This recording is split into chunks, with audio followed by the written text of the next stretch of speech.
ரெண்டு பார்ட்டிலையும் பல கருத்துக்கள் இருக்கும், கருத்து மோதல்கள் ஆகும். அதுவே இன்னும் ஒரு பிரேக்கிங் பாயிண்ட்டோ ஒரு டிப்பிங் பாயிண்ட்டோ ஆகாது. ஏன்னா ரொம்ப நாளாக இருக்கிறோம், கூட்டணியில் இருக்கிறோம். அந்த சின்ன சின்ன அங்கங்கிற ஒரு லோக்கல் ஏரியாவில் இருக்கிற அங்கே இருக்கிற லோக்கல் ஈக்குவேஷனால சில கருத்து பரிமாற்றம் ஆகிருக்கலாம். ஆனால் அதுவே ஒன்றும் ஒரு பெரிய இஷ்யூவாக எடுத்துக்கூடாது. ஓவரால் ஒரு காமன் கோலை தான் மனசில் வச்சு கூட்டணிகள்லாம் அமையும்.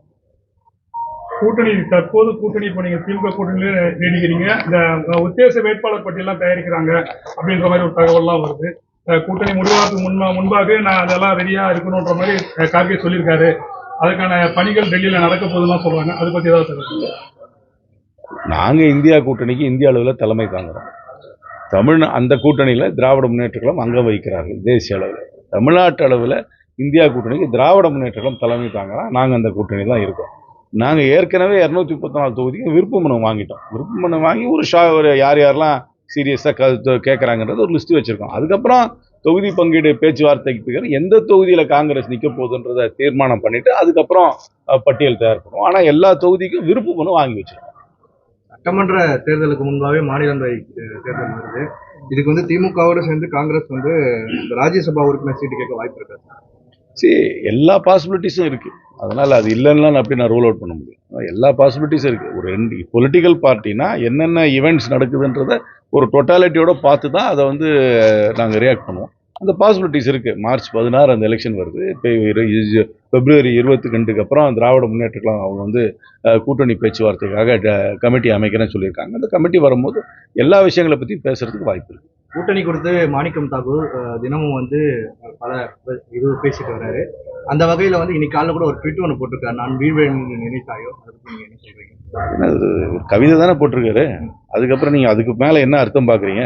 கவிஞர் என்ன எழுதியிருக்காதோ அதான் அர்த்தம் கவிதைக்கு. அதுக்கு மேலே என்ன இருக்குது பார்க்கறதுக்கு? இல்லை, தொடர்ந்து சர்ச்சைக்குரிய அதில் என்ன கவிதை போட்டது சர்ச்சையா? கவிதை போட்டது சர்ச்சையா? எப்படி? பாரதியார் கவிதை தானே அது? யாருடைய கவிதை? கவிதை அவர் கவிதை தானே போட்டார். இன்னைக்கு கவிதை போட்டதுல என்ன சர்ச்சை? கவிதையில கவிஞர் என்ன அர்த்தத்துல எழுதியிருக்காரோ அந்த அர்த்தத்தை புரிஞ்சுக்க வேண்டியது. தொடர்ந்து மரியாதை கொடுக்கலான்ற திமுக. நான் இன்னும் என்னுடைய பாராளுமன்ற சகாவுக்கு நான் ஸ்போக்ஸ் பர்சன் கிடையாது. அதுக்கு மேல நீங்க விளக்கம் கேட்கணும், நீங்க அவரை தான் கேட்கணும். இந்த செங்கல்பட்டு வடக்கு மாவட்டத்தை பொறுத்த வரைக்கும் 3 தொகுதியுமே திமுக தான் வெற்றி பெற்று எம்எல்ஏ இருக்கிறாங்க. இந்த முறை உங்களுக்கு காங்கிரஸ்ல இந்த 3 தொகுதிகள் திருப்பூர், செங்கல்பட்டு, இந்த பல்லாவரம், தாம்பரத்தில் ஏதாவது கேட்கறதுக்கு வாய்ப்பு இருக்கு? இந்த ஸ்பெசிபிக்ஸை போய் நான் ஒரு ப்ரெஸ் கான்ஃபரன்ஸ் எப்படி சொல்ல முடியும்? 4 ப்ராசஸ், 4 ஸ்டெப் இருக்கு. ஃபர்ஸ்ட்டு கூட்டணி, அதுக்கப்புறம் போய் பேச்சுவார்த்தை, அதுக்கப்புறம் எத்தனை தொகுதி, அப்புறம் எந்த தொகுதி, அதுக்கப்புறம் வேட்பாளர், அதுக்கப்புறம் பிரச்சாரம், அதுக்கப்புறம் தேர்தல். இதுதான் ப்ராசஸ். அதனால் இது பைபாஸ் பண்ண முடியாது. முதல்ல எத்தனை தொகுதி அந்த நிர்ணயம் பண்ணணும். எதுவாக இருந்தாலும் எந்த கூட்டணியாக இருந்தாலும் 234 தொகுதி தான் இருக்குது.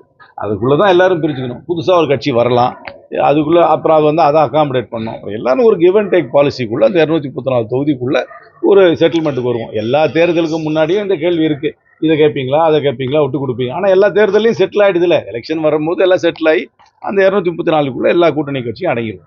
அதுக்கப்புறம் எந்த தொகுதி கூட்டணி பற்றி பரவலாக பேசிட்டு இருக்காங்க. இப்போ தமிழகத்தில் அதிமுக கூட்டணி, இந்தியா கூட்டணி இருக்குது. தாவேகா, நாம் தமிழர் கட்சிகள் நிற்கிறாங்க. காங்கிரஸ் தலைமை தாவேகா அணியை மிகவும் பலவீனமாக நினைக்குதா? இல்லை, அப்படியே நான் நினைக்கல. விஜய் ஒரு பாப்புலர் மூவி ஸ்டார்ன்றதை முழுமையாக ஏற்றுக்கிறேன். அவருக்குன்னு ஒரு ரசிகர் கூட்டம் இருக்குன்றதையும் ஏற்றுக்கிறேன். அந்த ரசிகர் கூட்டம் ஒரு ஆதரவு கூட்டமாக மாறுறதுக்கு வாய்ப்பு இருக்குது. அந்த ஆதரவு கூட்டம் ஒரு வாக்காக மாறுறதுக்கு வாய்ப்பு இருக்குது. ஆனால் அந்த வாக்கு சீட்டாக மாறுமான்னு கேட்டிங்கன்னா எனக்கு அதில் ஒரு கேள்விக்குறி இருக்குன்னு தான் சொல்வேன். அவங்க கட்சிக்குன்னும் கமாண்ட் அண்ட் கண்ட்ரோல் ஸ்ட்ரக்சர்லாம் வரல. அது ஒரு பெரிய ஒரு ஆர்வமுள்ள ரசிகர் மன்றமாக தான் இருக்குது. ஒரு கமாண்ட் அண்ட் கண்ட்ரோல் ஸ்ட்ரக்சர், மாவட்டத்தில் நிர்வாகிகள் ஒருத்தர் சொன்னால் கீழே கேட்குற அளவுக்கு அந்த மாதிரி எல்லாம் இன்னும் ஸ்ட்ரக்சர் வரல. அது பிற்காலத்தில் வரலாம். ஆனால் அவங்களுக்கு கணிசமான வாக்கு வரும்ன்றதுல எனக்கு எந்த விதமான சந்தேகமும் கிடையாது.